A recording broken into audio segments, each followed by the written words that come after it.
Chapter start करने जा रहे हैं परसेंटेज। परसेंटेज वैसे तो देखा जाए तो बाकी सारे चैप्टर्स का एक बेस है, क्योंकि ऑलमोस्ट हर एक चैप्टर में परसेंटेज के रिगार्डिंग कॉन्सेप्ट को यूज किया जाता है, इसलिए परसेंटेज हमारे लिए एक इंपॉर्टेंट चैप्टर भी हो जाता है। परसेंटेज के रिगार्डिंग बहुत सारे कॉन्सेप्ट्स हैं जहां से हमसे क्वेश्चंस पूछे जाते हैं, इसलिए परसेंटेज चैप्टर क्योंकि अपने आप में एक लेंथी चैप्टर है, एक ब्रॉड चैप्टर है, तो हम इसे अगेन डिफरेंट लेक्चर्स में आपके सामने रिप्रेजेंट करेंगे। ओके, चलिए आज परसेंटेज स्टार्ट करते हैं। परसेंटेज के रिगार्डिंग जो बेसिक क्वेश्चंस के फॉर्मेट हमसे पूछे जाते हैं एग्जाम में, हम उन्हीं टाइप के क्वेश्चंस को डिस्कस करते हुए आगे चलेंगे। क्लियर? अब हम चैप्टर को क्वेश्चन वाइज आगे कंटिन्यू करेंगे। परसेंटेज चैप्टर के बेसिक कॉन्सेप्ट के रिगार्डिंग अगर हम बात करें तो सबसे पहली बात है कि परसेंटेज के रिगार्डिंग जो हमसे क्वेश्चंस पूछे जाते हैं, इसके लिए हमें कुछ बेसिक बातें पता होनी चाहिए। जैसे कुछ स्पेसिफिक नंबर्स के परसेंटेज की वैल्यूज आपको directly in terms of fractional values याद होनी चाहिए, ताकि आप उन्हें डायरेक्टली सॉल्व कर सकें। ओके, जैसे सिंपल वे में अगर हम बात करें 33 होल्स 1/3% की वैल्यू कितनी होती है, तो दैट इज 1/3, जिसके थ्रू सॉल्व करना ज्यादा आसान है। 66 होल्स 2/3% कितना होता है, दैट इज 2/3। अगर 20% की बात करें तो 20% होता है 1/5। अगर 5% की बात करें तो दैट इज 1/20। इस तरह से कुछ एक स्पेसिफिक परसेंटेज की वैल्यूज हैं जो आपको डायरेक्टली अगर याद हो तो सॉल्व करना ज्यादा आसान होगा। जैसे 14 होल्स 2/7%, इसकी वैल्यू कितनी है, अगर इसको आइडेंटिफाई करना है तो दैट इज 1/7। ऐसे ही कुछ एक स्पेसिफिक परसेंटेज की वैल्यूज को आप डायरेक्टली याद कर लीजिए।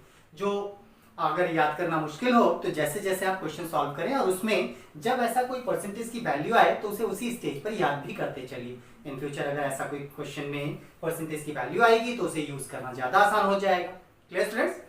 चलिए आगे अब हम स्पेसिफिक टर्म्स की तरफ मूव कर रहे हैं। परसेंटेज का चैप्टर है तो परसेंटेज के बेसिक कॉन्सेप्ट के रिगार्डिंग तो पता होना ही चाहिए। जैसे परसेंटेज में कन्वर्ट करना और परसेंटेज की वैल्यूज आइडेंटिफाई करना, ये दो अलग अलग बातें होती हैं। ओके, जैसे आपसे कहा गया 24 को परसेंटेज में कन्वर्ट करो, इसे परसेंटेज में बदलना है। 24 कितना परसेंट है, तो ये प्रतिशत में बदलना कहलाता है, चेंज इनटू परसेंटेज। तो जब भी हम किसी नंबर को परसेंटेज में बदलते हैं तो इसके साथ 100 से मल्टीप्लाई और 100 से डिवाइड कर देते हैं। अब आपको एक बात पता होनी चाहिए कि 1/100 परसेंट, प्रतिशत, शत मीन 100, प्रति मतलब 1, तो 1/100 को ही हम परसेंटेज कहते हैं। 1/100 इज परसेंटेज, दैट मीन्स 1/100 ही प्रतिशत होता है। तो यहां अगर आप ध्यान दें तो 24 इंटू 100 इंटू 1/100, यही वैल्यू तो है ये। तो 1/100 की वैल्यू मतलब परसेंटेज, और 24 इंटू 100 का मतलब 2400, दैट मीन्स 24 को परसेंटेज में कन्वर्ट करने पर 2400% हो जाता है। ओके, तो ये परसेंटेज में कन्वर्ट करना हुआ, और प्रतिशत ज्ञात करना, परसेंटेज फाइंड करना, ये एक अलग कॉन्सेप्ट है। तो हमसे क्वेश्चन में परसेंटेज फाइंड करने के लिए कहा जाता है, ना कि परसेंटेज में कन्वर्ट करने के लिए।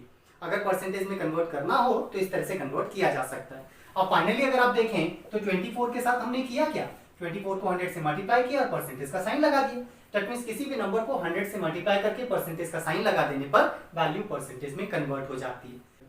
अब बात करते हैं कि परसेंटेज फाइंड कैसे किया जाता है। देखिए, परसेंटेज फाइंड करने की जब भी रिगार्डिंग कोई क्वेश्चन पूछा जाए तो आपको क्वेश्चन के अंदर दो वैल्यूज की जरूरत पड़ेगी।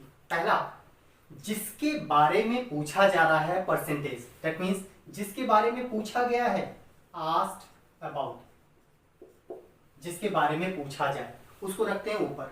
और परसेंटेज फाइंड करने के लिए डेफिनेटली इस नंबर को किसी ना किसी नंबर से रिलेट करके परसेंटेज निकालना होता है। तो जिस नंबर से इसे रिलेट करना है उसे रखते हैं नीचे, रिलेटेड टू, और इसको 100 से मल्टीप्लाई कर देने पर ये वैल्यू परसेंटेज को फाइंड करने के लिए यूज की जाती है।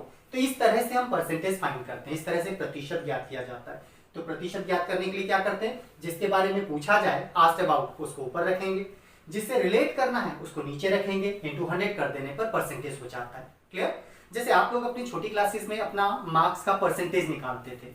अब आप अपने मार्क्स का परसेंटेज कैसे निकालते थे? मान लिया किसी स्टूडेंट को 600 मार्क्स का एग्जाम था, दैट मींस मैक्सिमम मार्क्स हो गया। इसमें से स्टूडेंट को मिले सपोज 384 मार्क्स, ये उसके ऑब्टेन मार्क्स हो गए। ऑब्टेन मार्क्स, इतने मार्क्स उसको मिले। अब अगर इसका परसेंटेज बताना हो, 600 में से 384 नंबर उसे मिले हैं तो उसको कितने परसेंट मार्क्स मिले अगर उसे फाइंड आउट करना हो, तो परसेंटेज फाइंड आउट करने के लिए क्या करते हैं, हम किसका परसेंटेज फाइंड कर रहे हैं, जो उसको मार्क्स मिले हैं वो कितना परसेंटेज आइडेंटिफाई करना है। इसका मतलब पूछा किसके बारे में गया है, जो उसके मार्क्स हैं ये कितना परसेंट है ये बताना है। इसका मतलब इसके बारे में पूछा गया है, दैट्स व्हाई 384 को रखेंगे ऊपर। अब 384 कितने में से मिले हैं, दैट मींस किससे रिलेट करना है, 600 से, दैट्स व्हाई हम 600 को नीचे रखते हैं और परसेंटेज फाइंड कर रहे हैं इसलिए इनटू 100 कर दीजिए। ये परसेंटेज फाइंड करने का तरीका होता है, हम छोटी क्लासेस में ऐसा करते थे। ओके, डबल जीरो कैंसिल, 6 से डिवाइड कर देते हैं, 6 6 36, 6 4 24, दैट मींस 64% मार्क्स उस स्टूडेंट को मिले होंगे। क्लियर? तो इस तरह से परसेंटेज को फाइंड किया जाता है। तो परसेंटेज फाइंड करने के रिगार्डिंग जब भी कोई क्वेश्चन पूछा जाए उसमें आपको दो बातें फाइंड करनी होगी, क्वेश्चन के अंदर से आइडेंटिफाई करनी होंगी, पहचाननी होंगी। पहला, किसके बारे में पूछा जा रहा है, और दूसरा, इसको किससे रिलेट करना है। यही हमारा परसेंटेज फाइंड करने का कॉन्सेप्ट होता है, जिसके थ्रू हम परसेंटेज को फाइंड करते हैं। Clear students? चलिए अब परसेंटेज के कुछ न्यूमेरिकल्स को डिस्कस करते हैं। ओके, पहला क्वेश्चन लेते हैं। Let two numbers are respectively 20% and 25% less than the third number. How much percent less is the second number than the first number? ये आपका क्वेश्चन हो गया। अब इस क्वेश्चन के अकॉर्डिंग हमसे कहा गया है कि दो नंबर्स एक थर्ड नंबर से रिस्पेक्टिवली 20% और 25% छोटी। हमारे क्वेश्चन के स्टेटमेंट के अकॉर्डिंग दो नंबर्स फर्स्ट एंड सेकंड, ये दोनों ही नंबर एक तीसरे नंबर से रिस्पेक्टिवली 20% एंड 25% लेस है, ऐसा क्वेश्चन में कहा गया है। That means first number 20% less है और सेकंड नंबर 25% लेस है। किससे? थर्ड नंबर से। थर्ड नंबर से ये 25% कम है और थर्ड नंबर से ये 20% कम है, ऐसा क्वेश्चन में कहा गया। क्लियर? अब आगे कहा गया है कि second number, how much percent less is the second number than the first number, दूसरी संख्या पहली संख्या से कितने प्रतिशत छोटी है, ऐसा क्वेश्चन में हमसे पूछा गया। अब ऐसे क्वेश्चन में अगर हम बात करें तो अगर हमें थर्ड नंबर की वैल्यू पता हो तो इन दोनों नंबर्स को आइडेंटिफाई करना आसान हो जाएगा।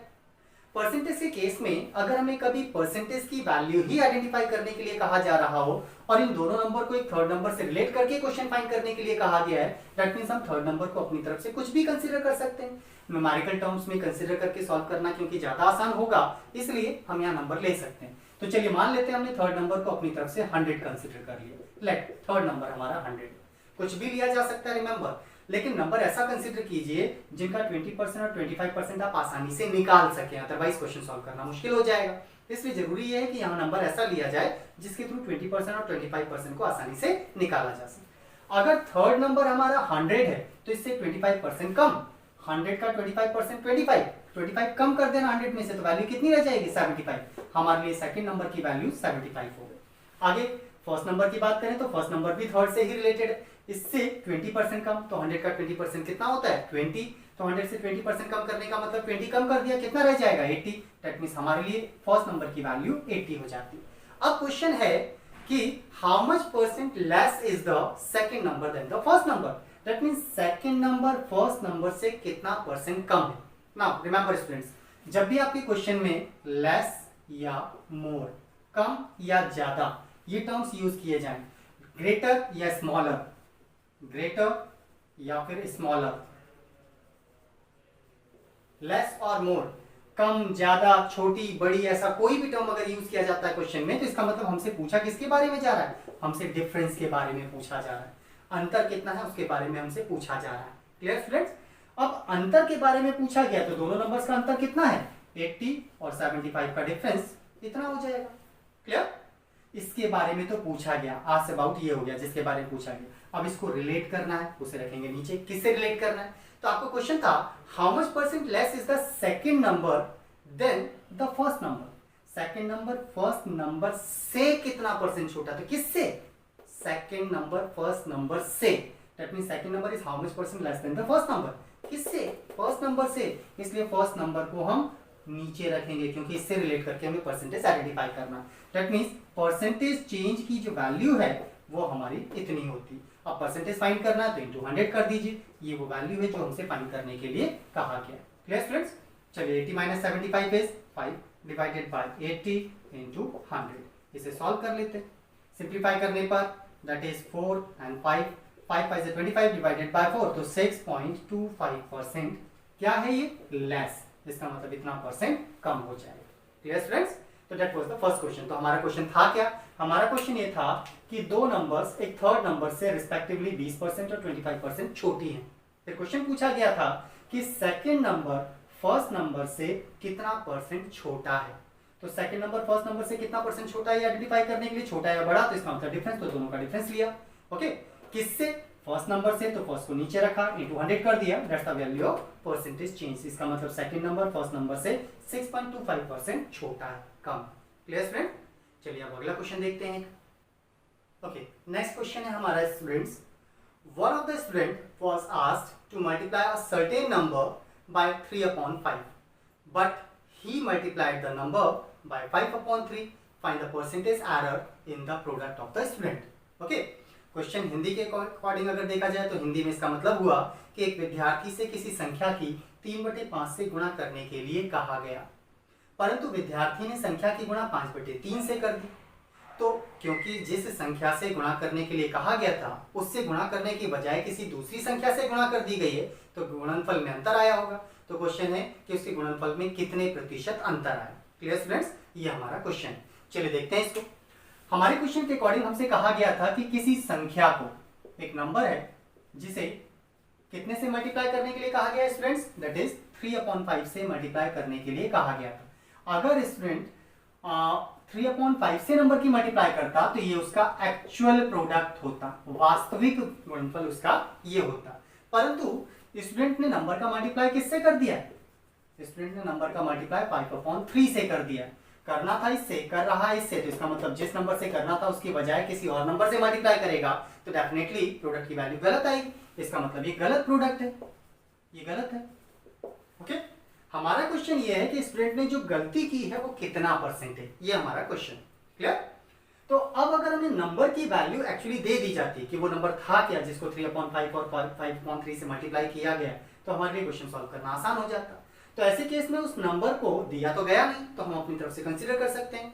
नाउ रिमेंबर स्टूडेंट्स, जब भी किसी क्वेश्चन के अंदर परसेंटेज के किसी भी क्वेश्चन में आपको कोई स्पेसिफिक वैल्यू कंसीडर करने की जरूरत पड़ती हो और क्वेश्चन के अंदर एक स्पेसिफिक फॉर्मेट एप्लीकेबल होता हो, वो ये कि क्वेश्चन में कहीं पर भी किसी एक स्पेसिफिक नंबर को ऐड या सब्सट्रैक्ट करने के लिए ना कहा गया हो। ओके, क्वेश्चन में कहीं भी कोई स्पेसिफिक नंबर जोड़ने या घटाने के लिए ना कहा गया और फाइनली हमसे परसेंटेज में वैल्यू पूछी गई, तो ऐसे केस में इनिशियल वैल्यू को कुछ भी कंसिडर कीजिए, फाइनल आंसर सेम आएगा। ओके, आप अपने नंबर को कुछ भी कंसिडर कर सकते हैं ना। ऐसे में अब नंबर ऐसा लिया जाए जो सॉल्व करना आसान, तो सॉल्व करना आसान कैसे हो सकता है? नंबर को हमें यहाँ 5 से भी डिवाइड करना है और इस केस में उसी नंबर को 3 से डिवाइड करना है। अगर नंबर 5 और 3 दोनों से पूरा डिवाइड हो गया तो इसका मतलब वैल्यू हमारी होल नंबर आएगी और होल नंबर की वैल्यूज को सॉल्व करना आसान होता है। इट मींस हमें नंबर ऐसा लेना चाहिए जो 5 और 3 दोनों से कंप्लीटली डिविजिबल हो। अब 5 और 3 इन दोनों से ही कंप्लीटली डिविजिबल नंबर कौन सा हो सकता है? इनका एलसीएम, और ये कितना होता है? 15। दैट मींस हम नंबर को अपनी तरफ से कितना कंसीडर कर सकते हैं? हम नंबर को 15 कंसीडर कर सकते हैं, जिसके थ्रू सॉल्व करना आसान हो जाए। क्लियर? अगर नंबर को आपने 15 कंसीडर किया है तो फिर उस 15 के साथ 5/3 की मल्टीप्लाई करने पर जो एक्चुअल 3/5 की मल्टीप्लाई करने पर जो एक्चुअल वैल्यू आएगी वो कितना होना चाहिए? That should be 9। ठीक इसी तरीके से अगर आप नंबर को अपनी तरफ से 15 कंसीडर कर रहे हैं तो स्टूडेंट ने क्योंकि नंबर की मल्टीप्लाई 5/3 से कर दी है तो उसका प्रोडक्ट कितना आया होगा? 25। अब अगर आप ध्यान दें तो नंबर को 3/5 और 5/3 से डिवाइड करने पर हमारे होल नंबर्स की वैल्यूज आ रही हैं जिनके थ्रू सॉल्व करना आसान होगा। क्लियर? इसीलिए जब भी मल्टीप्लाई के फॉर्मेट में फ्रैक्शनल वैल्यूज हो तो कोशिश कीजिए कि नंबर उनके डिनोमिनेटर के एलसीएम के बराबर लिया जाए, सॉल्व करना ज्यादा आसान होगा। क्लियर? हमारे लिए एक्चुअल नंबर 9 हो गया और रॉन्ग नंबर 25 हो गया। आना चाहिए था 9, आ रहा है 25, तो इसका मतलब ये एक एरर है, गलती है। अब एरर कैसी है? 9 से 25 हो जाने का मतलब वैल्यू बढ़ गई या कम हो गई? वैल्यू बढ़ गई। इसका मतलब एरर कैसी है? इंक्रीज की एरर हो गई। अब इंक्रीज कितना हुआ? तो 25 - 9 that is equal to 16 unit बढ़ गई वैल्यू। ओके, हमसे कहा है कितना परसेंट बढ़ गई है, इसका मतलब एरर परसेंटेज बताना है। अब परसेंटेज कैसे फाइंड करते हैं? परसेंटेज फाइंड करने के लिए जिसके बारे में पूछा गया है, इस एरर को परसेंटेज में पूछा गया है, इसका मतलब इसके बारे में पूछा गया है, तो 16 को रखेंगे ऊपर। अब कभी भी एरर का डेविएशन कैसे आइडेंटिफाई करते हैं? एरर हमेशा एक्चुअल वैल्यू से देखी जाती है कि एक्चुअल वैल्यू से बढ़ गया या एक्चुअल से कम हो गया। दैट मीन्स हमारा रिलेट करने वाली वैल्यू कौन सी हो जाएगी, एक्चुअल वैल्यू जो कितना है 9, इस मीन्स हम रिलेट करेंगे 9 से। परसेंटेज फाइंड कर रहे हैं तो इंटू 100 कर देते हैं, ये एरर की वैल्यू होगी। क्योंकि एरर कैसा है, बढ़ने का, तो इतने परसेंट इंक्रीज का एरर हो जाएगा। क्लियर स्टूडेंट्स, यहाँ सिंप्लीफाई तो हो नहीं रहा, सो 1600 डिवाइडेड बाय 9% के इंक्रीज का एरर हो जाएगा। अगर 9 से डिवाइड किया जाए तो 9 × 9, reminder will be 70, 9 7 63, 9 7 63, 7/9%। That means इतना परसेंट इंक्रीज का एरर होगा। समझ में आया स्टूडेंट्स?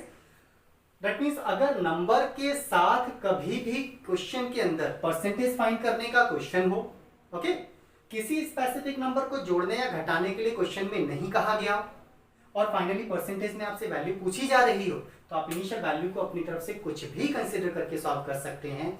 क्योंकि फ्रैक्शनल वैल्यूज दो जगह सेम नंबर से मल्टीप्लाई करने का केस है, तो हमने दोनों के डिनोमिनेटर को क्या एलसीएम को अपनी तरफ से नंबर कंसीडर कर लिया। ऐसा करने पर होल नंबर्स में वैल्यूज आएंगी जिनके थ्रू सॉल्व करना आसान हो जाता है। Clear students? तो that was the second question. चलिए अगले क्वेश्चन की तरफ मूव करते हैं। 12 liter solution of salt and water contains 7% salt. On heating this solution, 4 liter solution is evaporated. Find the percentage of remaining salt in remaining solution. Clear? That was the question. ये हमारा question. हमारे question के according हमसे कहा गया था initial solution. Initially जो solution है, किस चीज का सॉल्यूशन है, सॉल्ट एंड वाटर का सॉल्यूशन। कितना दिया है क्वेश्चन में? क्वेश्चन में हमें दिया हुआ है 12 लीटर्स। क्लियर? 12 लीटर हमारे पास सॉल्यूशन था। इसके अंदर हमसे कहा गया है सॉल्ट का कंटेंट, सॉल्ट मींस नमक का कंटेंट है 7%, 7% इसके अंदर नमक है, ऐसा कहा गया।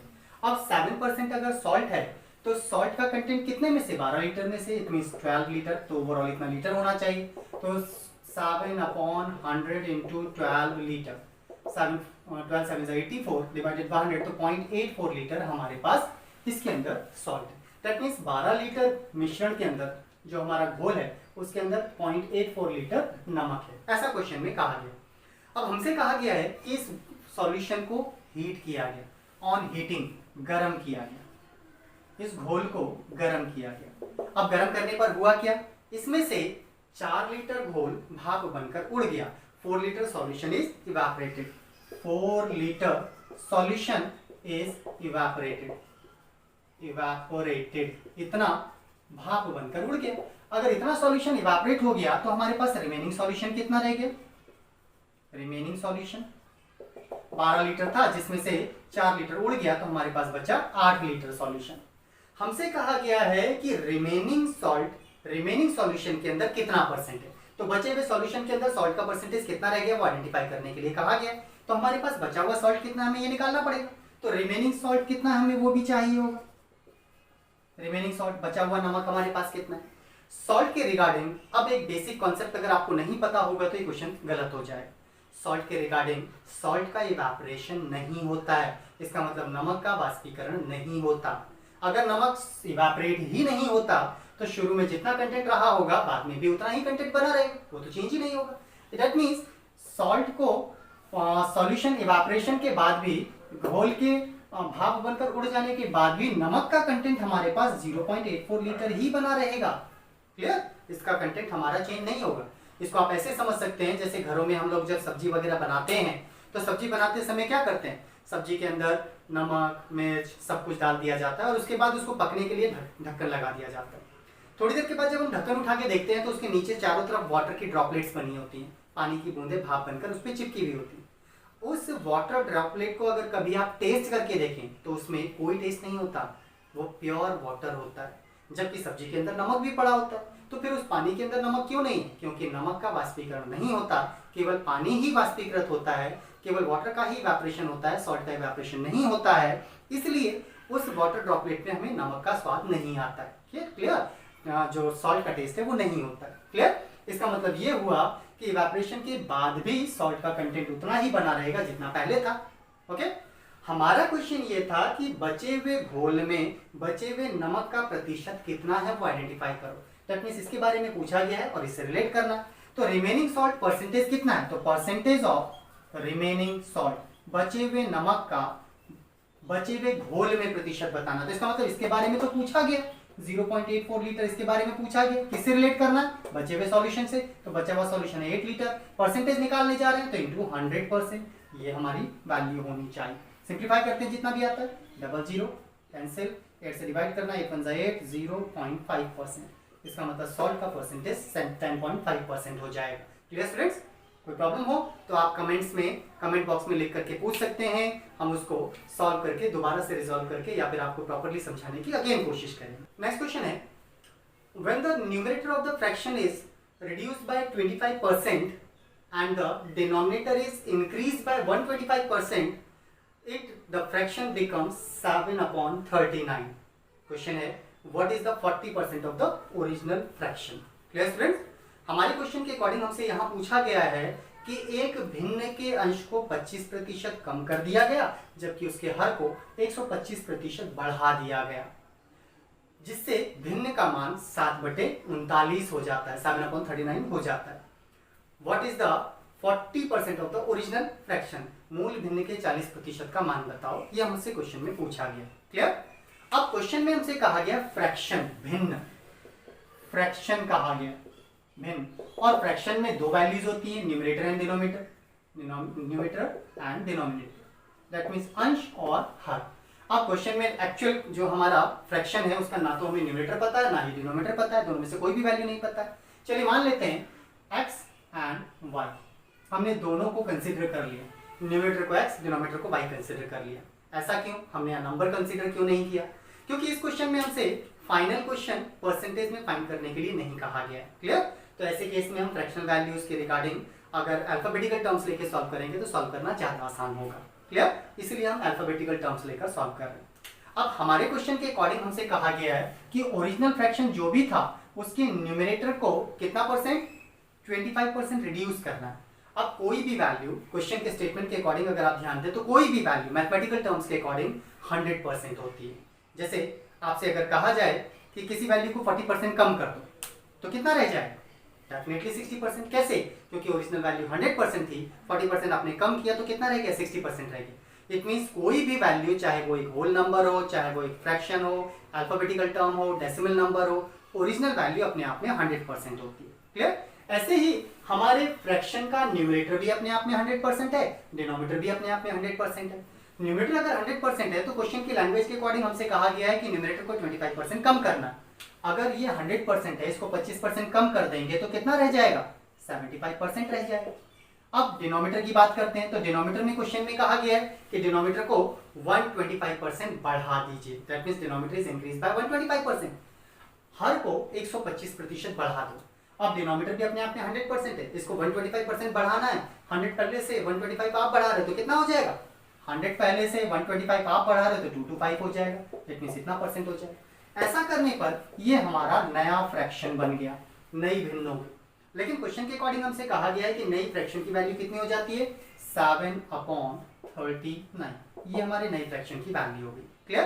तो यहाँ से ओरिजिनल फ्रैक्शन की वैल्यू निकाली जा सकती है। सिंप्लीफाई करते हैं जितना हो सकता है, 75, 25 3 एंड 25 9 1/3। सो x/y की वैल्यू हमारी हो जाती है 7/39 के मल्टीप्लाई में जाएगा 3 एंड डिवाइडेड बाय 1। ये हमारी ओरिजिनल फ्रैक्शन की वैल्यू होगी। लेकिन हमसे ओरिजिनल फ्रैक्शन नहीं पूछा, मूल भिन्न नहीं पूछा है। हमसे कहा है कि ओरिजिनल फ्रैक्शन के 40% की वैल्यू बताओ कितना है। मूल भिन्न का 40% कितना है? तो 40% ऑफ x/y, ये हमसे पूछा है। 40% मींस 40/100 इंटू 7/39 इंटू 3/1। इसे सिंप्लीफाई कर देते हैं, 40% ऑफ x/y की वैल्यू हो जाएगी। क्लियर? सिंप्लीफाई करते हैं जितना हो सकता है, 0 cancel, that is 3 1 3 2 and 5, that is 7 2 14/13 5 65। It means हमारे ओरिजिनल फ्रैक्शन x/y के 40% की वैल्यू 14/65 हो जाती है। Clear students? आज हमने परसेंटेज के रिगार्डिंग, बेसिक कॉन्सेप्ट्स के रिगार्डिंग बात की। अब नेक्स्ट जो लेक्चर होगा उसमें हम परसेंटेज के स्पेसिफिक फॉर्मेट के रिगार्डिंग, आप हमारे फेसबुक पेज को लाइक कीजिए, टेलीग्राम पर हमें ज्वाइन कीजिए, साथ में यूट्यूब के हमारे चैनल को भी सब्सक्राइब, लाइक एंड शेयर जरूर कीजिएगा। ओके?